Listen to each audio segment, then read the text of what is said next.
Welcome to Career Talk with Wes, the podcast where we go beneath the surface of your work life to uncover hidden forces shaping your career. I'm your host, Wes Ehnert, and I'm thrilled you're here. This isn't just another career advice show. It's a safe space for real conversations about the beliefs, stories, and convictions that live deep within us, often without us even realizing it. These inner blueprints quietly drive our decisions, shape our ambitions, and steer our professional paths. Sometimes that engine hums along beautifully, but when your career feels stuck, misaligned, or unfulfilling, it's time to lift the hood and take a look inside. Here's the truth. You can't change what you can't see.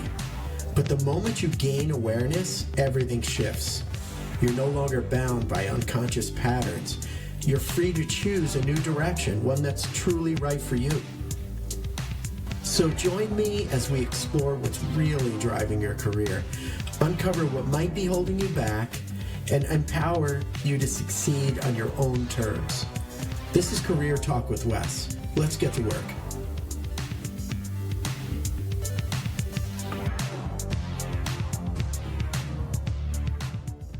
Well, I have three topics for you today.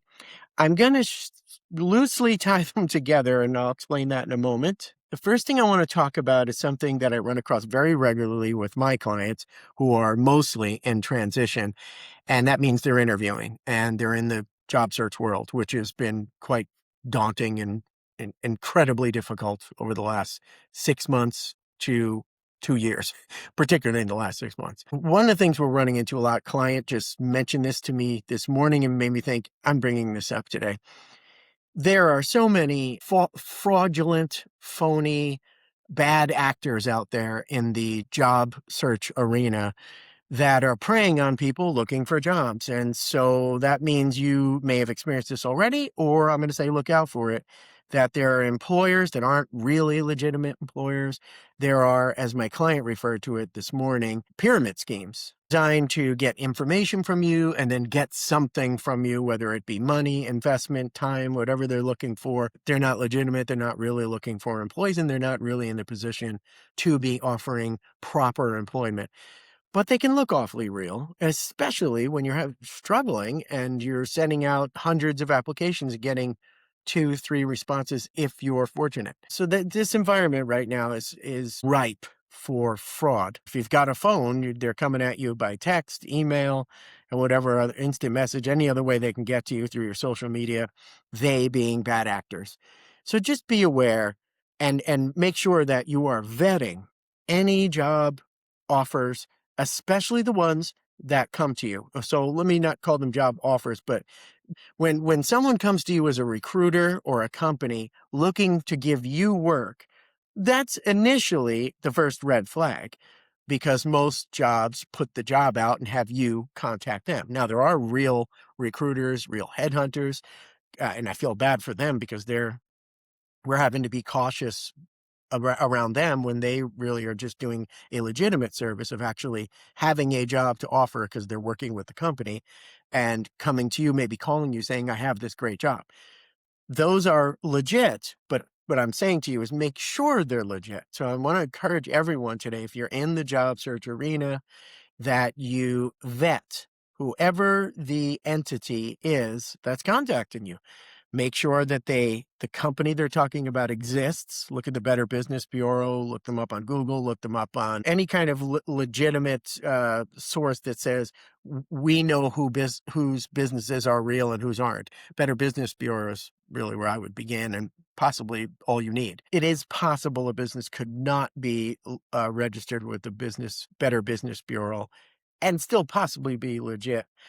But I would say that's a yellow flag immediately, or a pink flag, however you want to look at it. But do vet it. Make sure that it exists. And then, of course, make sure that this person who's contacting you is actually affiliated with that company, because they may not be. So really don't have much to say about that. If you Google out there what kinds of job searching, career-oriented scams there are, you're going to find there's plenty, and you will get to know them quickly, and you'll be able to defend yourself, or protect yourself is more like it, from them. So that's one thing I want to put out there today. Be skeptical, be cautious, be careful, be curious, curious is what gets you there in the first place, but be curious about any offers that are coming your way, or hard asks for lots of information, asks for personal information. When you're going to exchange information about a job, there should be no ask for personal information until you're well ingrained in an interview process with that company, perhaps all the way to the point that you've gotten an offer. That's when maybe they're doing a background check. And at that point, you still may not know if they're legitimate. So make sure you're doing all you can to find out if they're legitimate. Second item I have for you is another thing that came up this morning with a client and comes up often, and that is whenever there's an employment option that is contract based, or at least on the way in, you're signing things. Let's just say that any kind of contract or contract like document that you're signing on the way into a company, whether it be employment or contract based work, or contracts that you're signing on the way out, like a severance package or any other kind of non-disclosure, non-competes, all the things that you may run into in terms of documents that you're agreeing to by signing on the way in or way out. I do want to encourage you to get an employment lawyer for these things, because only an employment lawyer in your state is going to serve you properly. Lots of people may have friends that are lawyers or no lawyers, or that are in HR. And I'm not saying they're not good sources. They can be very good sources and good for you if you have them. I'm just saying, if you want to be at the highest level of security, highest probability of safety, then I encourage you to hire an employment lawyer in your state so that you can know for sure and won't have to second guess and wonder whether you brought as much firepower to the table as you could to protect yourself with any documents. And again, that includes anything on the way into a company, and that includes things on the way out of a company. Enough said on that. And I'm not going on to the third topic now, which I kind of glued onto these two topics. I just really wanted those first two to be little PSAs for protecting yourself as we deal with the environment that we're in now. But what I want to say is, let me refer quickly to yesterday. Yesterday, I talked about how words matter. Words matter. Now, there's how we're going to pull all this together, because when it comes to contracts, words matter. Specifics matter. What the contract exactly states matters. Like, there's not room for fudging it. There's not room for, well, I think they mean, at least we don't want to leave anything anything blurry that we don't want to be blurry. We want as much to be clear and specific as possible, so we know what we're agreeing to. I want to carry that theme into the third topic to say words matter when we're communicating. So I want to give you a couple, maybe three here, examples of where I'm also going to suggest that it's best to deal in specifics, in making sure that we're not being fuzzy about a few things in a career context. So here's item number 3. It's to say, deal as much as you can in specifics in the following 3 scenarios. 1, when you're interacting with employers during the interview stage of that process. For that matter, if you're having an exit interview, I'd say same thing. Deal in specifics. It's best to not allow for ambiguity to be some kind of trap to fall into, or a thing to stumble on, a stumbling block. I would encourage you to deal in specifics. So in that interview process, when they're saying, well, we're flexible about time off. Okay, let's get specific. What's your PTO policy? Because I may need to leave on Fridays to pick up my children, or whatever the case may be. It could behoove you to leave it ambiguous, so that later you could say, well, they never said. I'll leave it up to you whether you want to do that. But I encourage you to get the specifics down in the beginning as you're communicating. Now, even more so in this stage of being at an interview, when should I follow up? Well, in about a week or so. That's, again, vague. I'm not saying it's critical that you must say, well, when? Should I follow up on Thursday? I'm just saying, let's not have things float around so later you don't feel sure about things. Like, if you offered, is it okay if I follow up on Thursday afternoon of this week. That's much more specific because now it requires this person to maybe say to you, you know what? Friday morning's better. At least now you're locking into something that may be more reliable. Whereas, I'll follow up in about a week or so. We might as well not even say it at that point. That's just one example. I'm not going to go into 30 examples because they think probably get it from there. Use specifics in your favor. In the beginning, there, as you're talking back and forth with an employer, use specifics so that you know there's not guessing games going on. Let me just repeat back to you. You just had mentioned to me that first there is our interview today, and then there's going to be a second one and a third one. And they just maybe they gave you the structure. Repeat it back to them. Do I have that correct? And then make sure you've written it down. It gives them the opportunity to go, well, actually, here's another piece that you should know about. Deal in specifics unless you don't want to, because you'd rather have some ambiguity to play with. But I'm going to encourage you to make sure you deal in specifics because the most often as I'm dealing with clients, they're wishing for more specifics as they're walking away from conversations. They're wishing they had more specifics rather than the vagary that they're dealing with. Second item would be when you're negotiating. This is so critical. One, I encourage you to negotiate, to always set up a negotiation. I'm not going to go into negotiation today, but just a quick little blurb on negotiating.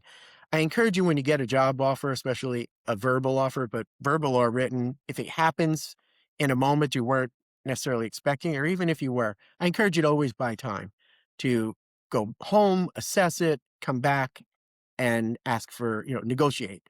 I'm going to leave it at that for now because I've done negotiations before and we'll do it again, I'm sure. But the idea is specifics. Specifics. You said that there's a flexible policy about working from home. What is it? Is it in writing? Does it say 2 days per week, home, 3 days in the office, vice versa? Does it say you can if I take off early, do I have to let you know? I mean, get the specifics you want. You're only going to get the specifics you ask for. So think about it and make sure that you know what specifics are going to matter to you in a negotiation, especially in a negotiation.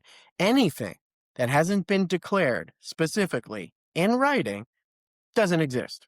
So they say, the bonus is usually blah, blah, blah, and you'll probably get the bonus. And most likely this other department's going to open up and there'll be opportunity. Not in writing doesn't mean anything. Just, think like the lawyer for that aspect of negotiating. Nothing is real in a negotiation except what is written and signed and agreed by both parties by signing it. So that's a quick tip to get you all the way to whatever you have agreed to in writing. That's what you have. You have nothing else, at least in theory, that you can actually count on because, then you're up to verbal. Well, they told me this and good luck with that in court. I'm not saying that can't work, but who wants to be in that position? And last point, when communicating, this is a really simple one. Everyday communications that you have in your career, in your work, with your friends, with your family, with your spouse, with your significant other, partner, whatever, with your pets, make sure you are being as specific as possible. Well, I'll call you later then. If that's good enough, that's fine. But if you were really hoping to have when you were going to be called and when you should expect a call, then ask. What time? 4 p.m.? Okay, I'll expect your call at 4 p.m. I find this to be not even, but definitely in my own life, a place to trip up, a place for trouble when we're not dealing in specifics. We'll try that this weekend, or I'll give you a call in a few weeks. We might as well not say any of this. Yeah, let's get together soon. I mean, soon, this week, 2028. I mean, get specifics. If you're having issues communicating in your life, in your work life and in your personal life, if things are falling to like, oh, I thought you said this, or oh, no, that's not what I said. You had said it would take 2 weeks, or you had said it would take a couple of weeks. Well, I meant 5 weeks. Well, a couple is 2. No, it's not. A couple's a few. Get specifics. Get as specific as you need to be. And that means you ask for the specifics when something is said to you that you want more specifics out of. Be direct and ask for it. and give it if you don't want your message to be vague. And here's a little bonus tip about communicating. I realize everyone knows what I'm talking about. This is not news, but maybe a good reminder. When you are communicating in specifics, make sure you check with the other side that they've actually heard what you said, at least that they're repeating back to you what you said. So you can say, well, I told you specifically 3 days at 12 noon, this package will arrive. If I didn't check with you, so let me confirm with you, 3 days at 12 noon, if I didn't do that part and get the yes or have that in writing, then that doesn't exist either. Just because it was said, it went into the ether, doesn't make it concrete. Confirming it makes it certainly more concrete. You can verbally confirm it back. Let me check with you. I heard you say this. Is that correct? Yes, you heard me say that. That's correct. That's certainly a step better than you just said it. You don't even know if they heard it or they nodded. So be specific, get specifics, deal in specifics, get confirmation, and watch out for bad actors in the job search space. And if you have any questions at all about an employment contract of any sort, don't leave it to anything less than really getting the proper lawyer look at it if you want to be at the top level of protection and safety. That's all we have today for Career Talk with Wes. Thank you for joining me. I will see you on the next episode.